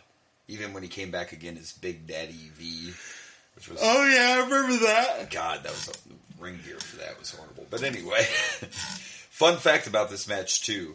5 of the men in this match were still with the company 13 years later. And that would be Taker, Triple H, Jerry all the people Lawler. I just mentioned. Yeah. Everybody you mentioned except for Henry Godwin and Savio are gone by 98. Mabel gets released and comes back later on. So you take those 3 out, everybody else in this match was still there. And Triple H is still there. Well, yeah. Jerry Lawler is still there, I believe. I don't think he does commentary all the time. I think he's still under contract. Yeah. Whatever. It is what it is. Technically, Taker's still there. He retired, but he's got a lifelong, ridiculous $35,000 million contract or some shit. I don't know. He's got a lifelong Legends contract. Right. But it was not a bad match. It was entertaining, and we finally get to this point where the hot tag goes to The Undertaker. Jerry Lawler's in the ring, and nobody will fucking tag him. Like, everybody jumps. That's pretty funny. First of all, he did the heel cower, which, like, Jerry Lawler's underrated, I think. He was a legend in Memphis, but his overall career, I think he's underrated. You know, I understand. I do, because people don't put it all together. But he's such a great heel. He did the back off thing. He goes to tag. Everybody gets off the apron. Fucking Mabel's like leaning back like, nope, dog. I don't want nothing. He's just a fantastic heel. He really sells not wanting to do shit. You know, the Taker came in, the Taker fucking cleaned house. Taker cleaned house quickly. He Tombstone Lawler, gone. He battled with Isaac Yankem for, a couple of minutes. Tombstone gone. Triple H tried to escape, and when he was trying to leave, here comes Henry Godwin with the slop bucket. Now, let's just take a minute to think about this. I know that slop's disgusting. I understand that. But I am facing a slop bucket or a possible chance of The Undertaker tombstoning me. I'm going to go with the slop bucket. Hey, he didn't get tombstone. He did not, but he got pulled up by his hair and got choke slammed halfway across the arena and down into hell. So. That was cool as shit. And it was a cool choke slam. He picked him up. Triple H was outside the ring on the other side of the apron. He picked him up and literally carried him about the middle of the ring. And Triple H isn't exactly a small man. He's not. Now, he's not the game buff yet, but he's definitely not a tiny guy. So no. And then after that, Triple H is eliminated, and Mabel realizes he has to come in. He's like, fuck that dog. And Oscar comes in instead, and Mabel's like, yeah, Mabel just leaves. So it's a clean sweep for the Dark Side, even though Undertaker did all the work. It worked in storyline. It made The Undertaker look dominant, and it made sense because he legit... What shocked me was they let Mabel do a fucking leg drop. You literally let Mabel do the move that broke his face. Do you think Undertaker was laying there like, motherfucker, I swear to God, you're going to see the dark side of The Undertaker. You're going to see him real quick if you fuck this shit Either up that or he's like, please tell me this mask works. Yeah. Please tell me this mask Which it is does, protective. Blaze asked that, and it does look kind of, they made it try to kind of look like the Phantom of the Opera, but it is actually a legit, surgical protective mask. And I might have brought this up on a different episode, or maybe it was just us talking, but one of the designs, because they were trying to figure out what to make the Undertaker's mask look like when he got injured, and one of the designs actually becomes the Mankind mask. So the Mankind mask was originally a sketch for Undertaker's protective gear. Oh, thank God. Yeah. Because I love Mankind. Oh, yeah. And it wouldn't have... The mask works. That mask really wouldn't have protected him that much. I don't think so. It would so. have looked fine, but it wouldn't have... You could tell this is a solid mask. I noticed in his hair that it actually went all the way around his head and tied and everything. So it's, pretty intense. But good match. Made the Undertaker look like exactly what he is. Everybody ran.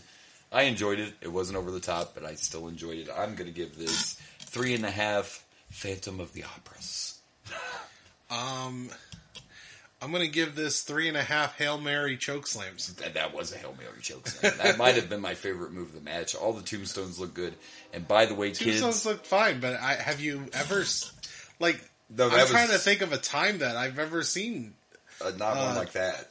Undertaker grabs someone from outside the ring and then chokeslam him and make it look in the good, middle. He didn't fumble him or nothing either. No, it looked good. So it was real cool. And for all you kids that want to get into the business, if you would like to use a pile driver, watch Jerry the King Lawler fucking do pile drivers because he nailed. Pile drivers are fucking amazing. He went to do another one, and I thought, man, if he hits Savio with another one, he's gonna die. He's gonna die. All right, well, let's move on to our next match. This has to be the wild card, I believe. Okay. Let's check it out. All right, so before the next match, we get, they talk about how the British Bulldog is the number one contender at the next pay-per-view, which is In Your House. Because at the last In Your House, Bret Hart interfered in the Diesel and Bulldog Championship match. So, Bulldog's the new number one contender. And after they talk about that, we get Todd Pettengill in the back talking to the wild card team of Sid, Bulldog, Shawn Michaels, and Ahmed Johnson. And for some reason, Shawn decided to call Ahmed his back door. Yes, he did. Shawn's a sexy boy for all men and women. Wonder where Goldust is. Wow. So this was a wild card match. I think this is the only time this ever happened. This was Bill Watts' idea. Like I mentioned, the other team in this match was Oko Yono was in this match. Owen, Yoko, Zuna, Dean Douglas, and Razor Ramon. And just those few spots, I get the concept. So you got heels and faces on both sides, and there were times the match was out of fucking control. Razor literally punches Dean. Yeah, right early on in the match, the first elimination is Razor punching Dean, his own partner, and he gets pinned. Sid came out at one point after he was eliminated with the 1-2-3 kid, so they could distract Razor. It was good. I like the way it was put together. I like the fact that there was chaos. It was chaos at several points. Yeah, the Bulldog at the very end, Bulldog broke up what was going to be the match-winning pin. Shawn Michaels accidentally super kicked. Accidentally, I guess maybe it was an accident, but he super kicked Sid, right? Yeah, he super kicked Sid, and then he gave the old Shawn whatever, and he walks back out of the ring. He's like, I'm cool with this. Yeah. And then there's this spot where Ahmed hit a move, and he thought he'd go in the corner and celebrate, get up there and showboat. So Razor went for the Razor's Edge, and I literally saw the blind tag, while Ahmed was up there. Yeah. Bulldog tagged him, probably saw it too. He gets in there, and you hear Vince go, "Get him out of there! He doesn't belong in there." Wait, was there a tag? Yes, if you were watching. Vince McMahon was so lost on commentary sometimes, but you got to remember he's running the show too. We just didn't know it, so he's busy, trying to produce. And there was a tag, Vince. That name is legal, okay? Jeez, kind of a long match, but it had a lot of great stars in it. I'm always about seeing some Owen Hart and some Yoko and some Shawn, everybody that we normally don't get to see, or it seems like we haven't seen in a while because of In Your House, I guess. I love the fact, though, that We talked about Sean getting his ass kicked, and in this one, Vince said Sean recently got beat up by 9 guys. He didn't even say Marine. It's now 9 guys jumped Sean in Manhattan or some shit. Vince is like Sean's like best friend that's lying for his friends. So it's like, I was like, what? You thought you heard 3 Marines? No. There was like part of an army. Yeah. Okay. There was like 15 guys dudes. there. Yeah, absolutely. Marty's in You think Sean would get his ass kicked by 3 Marines? Oh, that's fine. Not even 1 Marine. It was like 9. 9 Marines. 75 guys there, and they were like 10 feet tall each. Like, it was horrible. It was literally all of a platoon. And they all looked like Giant Gonzalez. Yeah, like right. No. 20 feet tall. He said no. No. Why, out of all tall big men, you think of Giant Just because fucking he's really Gonzalez? tall. That is, I mean, sure. Sure. So is Andre. So is literally most of these wrestlers. Please don't bring up Gonzalez again. But that was the most amazing wrestling gear ever. Sorry, I threw up a little bit in my mouth there. I threw up in my mouth a little bit. Giant Why the Gonzalez hair? was Why did we have stupid. to put the fur on there? I don't know. I don't know. It was weird See, as Vince fuck. made him work. He could never wrestle, but WCW used him right, you know what I mean, to make him look like an attraction, and they didn't expose him. Well, They knew he couldn't wrestle, Vince too. put him in gear that made him unattractive. Like Elegante got in the ring with Ric Flair once, even. But it looked like a good match because they let him do what he can do. He's big. You just fucking hit the guy like he's a fly. You know, you don't try to actually wrestle him. God. But, yeah, overall, entertaining match. I liked the few times it broke down. I didn't even mind. They're still building the Kid and Razor thing, so Kid caused a distraction to get Razor eliminated. At the end, they had the pin, and fucking Bulldog breaks up his own team's pin. So then Sean and Ahmed double-teamed him and whooped his ass. Sean hit Sweet Chin music, and Ahmed felt like he had to showboat and do a little splash before he did Yoko. Like, you didn't need to do that, but that's fine, whatever. It was kind of funny like because... that splash really did anything. Yeah, like he was already out. Now, I would give you this. A super kick, even to a big guy, I mean, your face isn't... No matter how fat you are, how big you are... Sweet Chin music is putting you to sleep. A kick to the face is still going to knock you down. Yeah.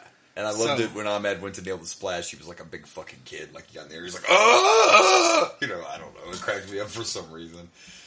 It didn't show as much in this match, but we're going to see that Ahmed wasn't around long, and I think we'll see why, because he wasn't exactly... But he had a good look. He's a big dude. Yeah. But wait till we have to see him, you know, wrestle like singles matches and whatever. He's around for a little bit. He even hit his power bomb, which was called the Pearl River Plunge. Ah. Yeah, I don't know why. I remember Ahmed a little bit, actually. Yeah, he was around for a minute, and I believe he wins the Intercontinental title at some point. Yeah, whatever. His music sounds like an anvil hitting metal. Ding, boom, ding, whatever. I don't know. Overall entertaining. I want to give this 3.5. You're not my partner. You're not my partner? It's you, right? Not you. Who's my partner? I don't remember. I'm going to give this 4 whatever super kicks. Whatever super kick shrugs. Yeah. It was, though. They should have probably done this again. I don't know. It had great wrestling. Kind of fun. And it was just fun. Like, it didn't get too...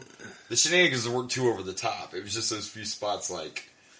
I don't want to fight. Like when Bulldog and Owen get in the ring and they're like, oh no, these two don't want to fight each other. And right away I'm like, well, one of them could tag out. You act like they literally have to fight each other. They're not the last two. It was a lot of fun. It was fun. But there was times where I forgot who was on what side. Yeah. Because it got a little crazy. It got a little confusing. And then Jim Cornette didn't help things out either. But good match. And we were getting ready to head to the main event. And it's Diesel and Brett for the title. Oh wow, we got like 40 minutes left. That's a long match. It is a long match. Long matches has not had a history. Oh, okay, wow. Oh, main event. Find out. All right, so before our main event, we get Todd Pettengill with Mr. Clinton again, but this time he's got a little somebody on his lap. He's got a little Sonny with him.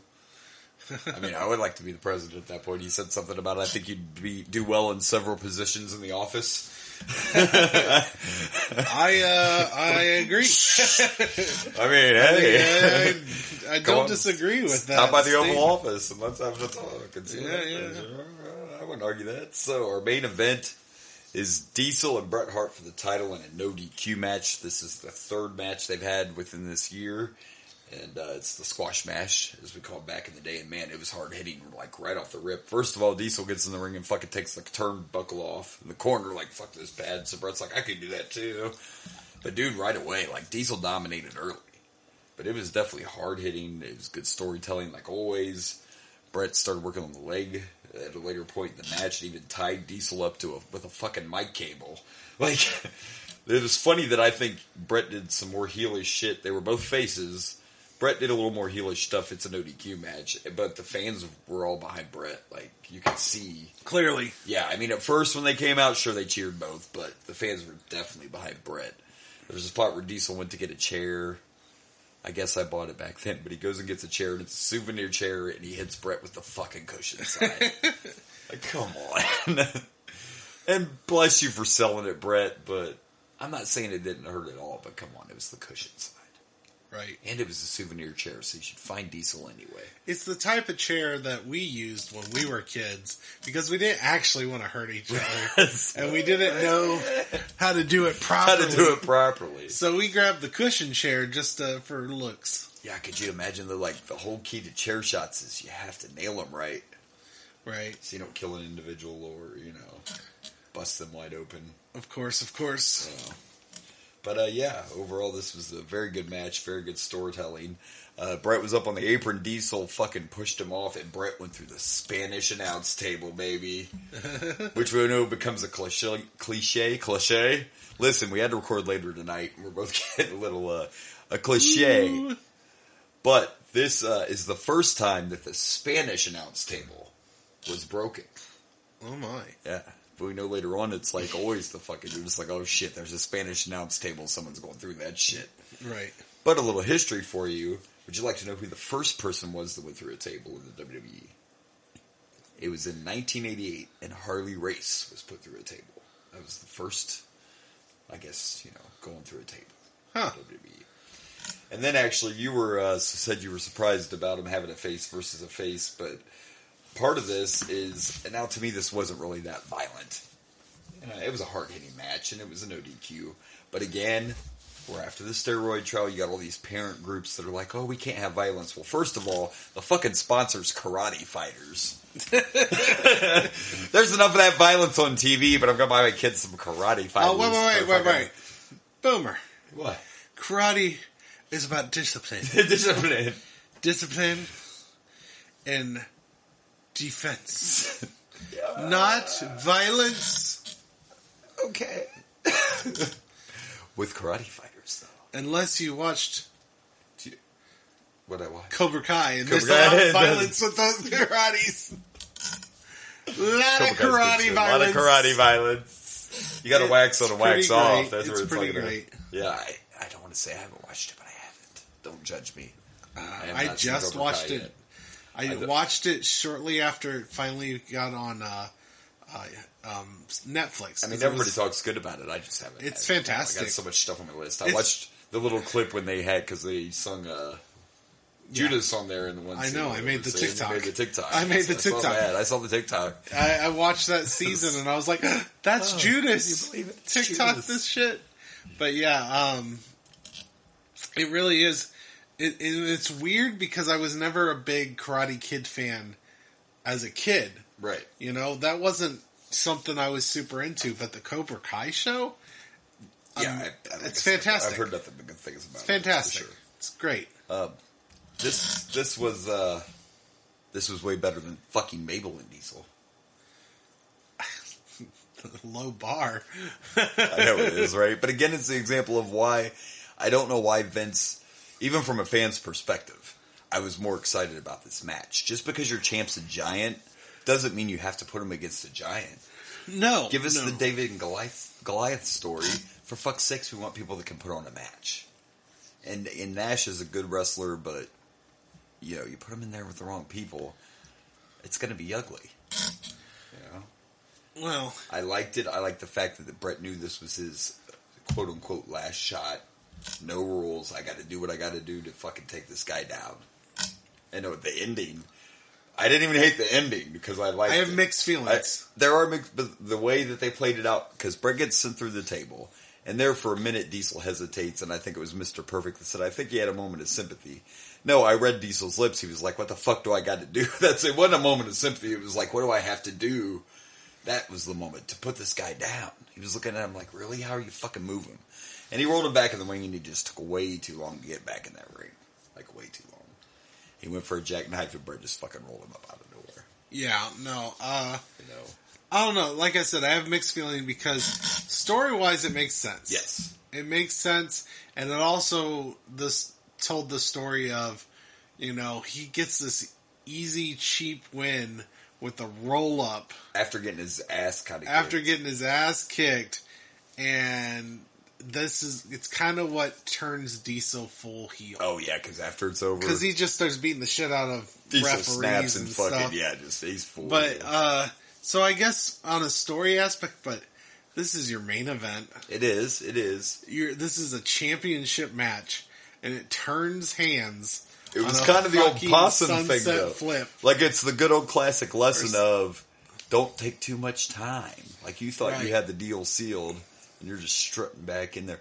The couple spots in the match that cracked me up the most, though, were when the ref tried to stop any fucking thing. Like, why? It's a no DQ match. Right. It's like Brett had the fucking leg lock and Diesel's grabbing the ropes, and Brett's like, what the fuck, so? and Vince is like, the ref's gonna break that up. It's a no DQ match. Exactly. You can't break it up. There were a few other spots where he's like, don't do that. Brett fucking went to dive on Diesel on the outside, and Diesel just moved, fucking slapped the floor. Like, so I get your point of it being the main event. I just think because of the build up and the story like I said, they told, mixed that it made feelings sense. Because story wise it worked. But damn, that kind of it kind of puts a bad taste in my mouth. And I think part of it too was not knowing we know now Diesel's going to be gone soon, but you still want Diesel to be strong. And I think in a way, if Brett just worked the leg the whole match, which he did, and then he won with the sharpshooter, Diesel wouldn't have a reason to have snapped. You know what I mean? I think it was just that's why I said you get it. Story wise, it's the main event. It worked. Yeah, and it kept, especially if you want him to turn heel, and it kept him looking strong, and it kept him looking strong, and he felt like a big dumbass because he was being a big dumbass because he tried to pick Brett up once for the jackknife and he fell back down. So then he took a few more minutes and then grabbed him up and then just out of nowhere rolled him up. So it was good storytelling. We all know that in reality, Diesel could have kicked out of that shit, but just submit, get rid of the reality, I'm going to give this 4 broken Spanish announce tables. And I'll tell you that it would have been, back to your point, if the ending would have been different, it might have been higher than a 4. It makes sense for the story, but I do agree that being the main event, we could have a little bit better. So right. 4 Spanish announce tables. I'm going to go with 3.5. Why are you trying to break us up? Bro, why are you trying to break? Why are you trying to break? Really, like Earl, dude. If it's a no DQ match, come on, man. They can do what the fuck they want. He didn't say shit about him taking pads off turnbuckles, but by God, he's holding the ropes. Break that shit. Bret Hart's looking at that ref like, just let it happen. Just let it happen. In Canada, we don't even have refs, eh? We just fight till someone fucking dies. I don't know what they do up there. I forgot to see. I didn't talk to my Canadian friend. We're back on Canada, and I still haven't talked to my Canadian source to ask her. She wouldn't want to talk to me anyway. I'd drive her crazy. Well, what you got to do is when you try to talk to her, bring a peace offering of some maple syrup. I swear, like I have. Do you have a loony or a toonie? If I was like, so can I ask you some things about Canada? She'd probably be like, don't even fucking do it, because I asked the stupid questions before, like, what do you guys call maple syrup in Canada? And she's like, what do you mean? I'm like, is it just syrup? Like what? What are the moose like? I asked that one day, and she's like, what the fuck do you mean, what are the moose like? They're like big. What do you but she knows I'm special. It's fine. Anyway. Just give her a loony or a toonie. A loony or a toonie. We're tiny. We're toonie. We're all a loony. I don't know why I went off on that, but you brought up the Looney Tunes, so I thought I had to sing it. I was talking about the Canadian coins for $1 and $2. I knew you were, but you said Looney Tunes, and I went straight to Tiny Toons Adventures. This is where it took me. I mean, that's fair. Is that Canadian? It might be. It was made by Steven Spielberg. Well, he might be a hidden Canadian.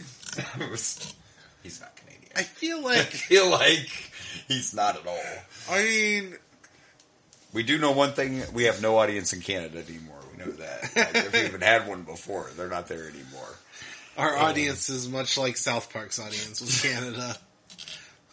Blame Canada! Blame Canada! I mean, oh boy, we're going to be in a lot of trouble. You think how pissed they have to be about the fact that Blame Canada actually won an award? I mean, I think they love it, to be honest. There's another question. They probably do. What do you think about South Park? I mean, come on. If I was Canadian, I would probably. One of the greatest love stories ever is Satan and Saddam Hussein. You cannot, Come on, guy! Come on, Satan! Damn it, Satan! Satan! All Come right. here, Satan! I believe we're getting on Satan wasn't in this pay-per-view, but a few years down the road, do you know who we do get to see on pay-per-view? Satan is always in wrestling. But do you know who actually had a WWF match? Who's that? God. Fuck. That's right, because we will get to a pay-per-view where Vince and Shane McMahon take on Shawn Michaels and God. Can't wait for that. That's a real thing, folks. You got to stick around. I can't remember what pay-per-view that is, but that's a real thing. That's going to happen. It was a one and done. He didn't sign a contract. He only participated in the one match. It's time for me to come down to earth to wrestle. So another podcast. Another come down to earth to wrestle. Speaking of South Park again, maybe South Park knows wrestling better than we do. It reminds me of the South Park episode where Satan faces Jesus. Yes.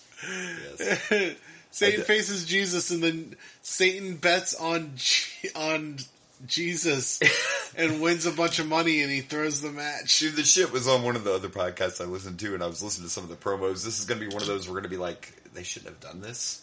Like, not that it didn't only not age well, it shouldn't have happened at all. And the most shocking thing is this was after Shawn became. But anyway, that's a whole other pay-per-view, but we'll get to it. Right. Shawn Michaels and God versus the McMahons. Oh my gosh. I cannot believe that's a thing. What, you're actually shocked that Vince McMahon wanted God to put him over? You know, this is one of those... I want you to wrestle, but you gotta put me over. This is one of those times where I would understand if Jim Cornette shit on something like had an issue. Like, God in wrestling does not belong. It does not belong. Oh, he gets an entrance and everything. I can't wait to get. Oh my gosh. Anyway, I think we got some matches to pick. Yes. Yes, he said maybe. Favorite match of the night. All right, so favorite match of the night. I thought about it for a little bit, but I am going to go with the main event. I am going to go with Brett and Diesel, even despite that little quick roll-up in the end. It was good storytelling, a good match. We got to see a fucking table break. So yeah, sign me up. I'm going to go with the main event. I'm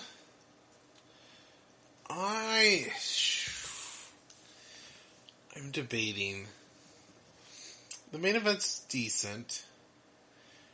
I'm kind of thinking the Wild Card Survivor Series match, to be honest with you. Those were the two that I was, debating between.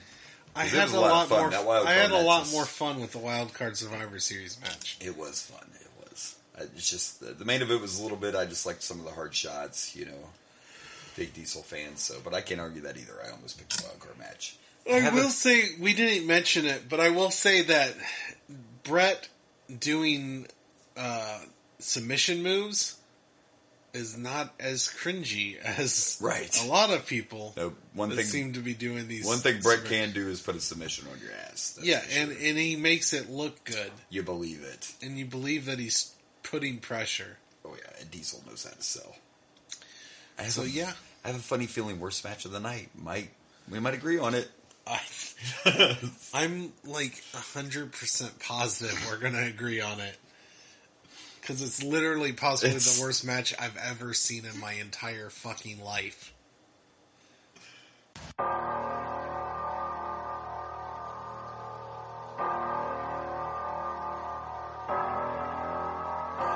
worst match of the night. Geez, let's see. Worst match of the night. The fucking women's match. That wasn't even a match. Yeah. No wonder Alondra left and threw the fucking title in the garbage. Yeah, the women's match, absolutely worst. Like, this match, you should have cut it. You should have got rid of it.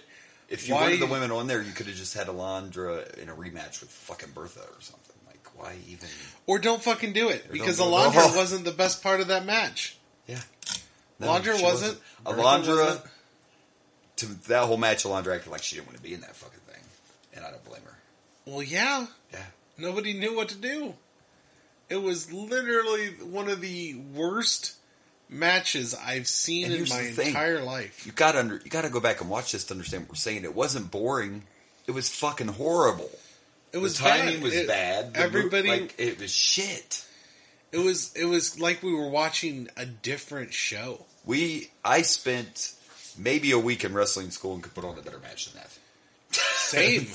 And we could just go right now at our age and our unhealthy self still have better. I have a heart condition. I could do better. We could still do a better fucking match than that. Oh my gosh! Yeah. Now it might be a lot of just submission moves because I can't. But by God, I'll sell the shit out of the net. Exactly, I can sell the shit out of those submission moves. Yeah, I would have rather watched a 15-minute fucking camel clutch by Sid than watch that match. That's how bad it was. We all know how good Sid is at submissions. Yeah, he's terrible at those submissions. No, it was like... Jesus. Made me want to throw up. Like, who trained you? Well, the problem is when you can't speak, I guess. I don't know. Hakushi still kicks ass and can't speak English. These bitches were just like, I don't even know what's happening. Well, in fairness, we don't know if that's the case. That just seems to be the logical problem. It's got to be the, I don't know. Well, it's... That's the nice way to put the reason is the language barrier, but it could just be that these women just suck at wrestling. Just could be. We're giving them the benefit of the doubt by thinking it might be a language barrier situation, but it was bad. It was bad. I don't think I've ever seen a match worse than that. Yeah, it was that bad. I'd rather watch Undertaker versus Undertaker again. Which was bad. Really bad. All right. Well, at least we got through it and don't have to watch it again. Hooray. Let's rank some Survivor Series. Survivor Series rankings. All right, so here we go. Ranking the Survivor Series. I'm going to start with my favorite and go to my least favorite. So at number 1, I got 6. At number 2, I got 8. 3, I have 7. 4 is 4. I put this one at 5. And then at number 6, I have 5. 7, I have 3. 8, I have 2. And the worst one is still the first one. See, I had a tough one because this has literally one of the worst matches I've ever seen. It does. And really, there wasn't a lot of great. So I think I'm going to go with first is 4, 2, 3, 3, 6, 5 for 4, 2 for 5, 8 for 6, and I think I'm going to put this in 7th place out of 9. It was bad. I'm sorry, but... I'm sorry, he said. When you have literally one of the worst things I've ever seen, it's going to be... It does affect it. It's going to, For me, the opening match, I liked it. It was exciting. I like to see the Undertaker dominate, so, it just... Well, I enjoyed the wild card match, but... Wild card match, yeah. It wasn't like it was over the top great. No, that's true. That's true. Probably the best, and it wasn't really over the top, but one of the best things probably of the night was the Taker thing, just because it made him look like he was so, he was the Taker. Yeah, that was cool. I forgot. I thought it was kind of cool how he just came in and he fucking, cleared house. And we got that great Hail Mary choke slam. That was definitely worth watching too. Yes, it was. So, all right, well, good shit. Good shit. Next week we have another In Your House 5. Yep. Yeah, 5. And the last pay-per-view of 1995, which means... And we're going into 96, where I know we get Stone Cold. I know in 96 we get The Rock. Yeah. I think we get Mankind. We do, yeah, I believe, yeah. I'm not sure. quite Kane yet, check but that out. we get to see Isaac King become Diesel after Diesel's gone. It should be interesting. That's going to be... He's a lot bigger, too, than he starts swelling up. But technically, we saw Undertaker Kane for a minute tonight. We did? Just sort of. Yeah. All right, well, do you have anything else? I think we're good. We are good, so... Plug the pluggables. See? It's late, folks, and I almost forgot. Plug those pluggables. You can find me on Dragon Blazer Productions on Facebook, Instagram, YouTube, TikTok. You can find me on Twitter at Dragon Blazer Pro. You can check out our channel. The new YouTube channel. The new Boomer and Blaze pay-per-view rewatch. Well, it's just a watch, but review channel. And you know what? You know what you could do? What could you do? You know what would be great? Let's hear it. We'd love it. If you listen to this on the Apple iTunes, you should go on there. Go on there and... rate, review, give us 5 stars. 5 stars. Because we like Booker T.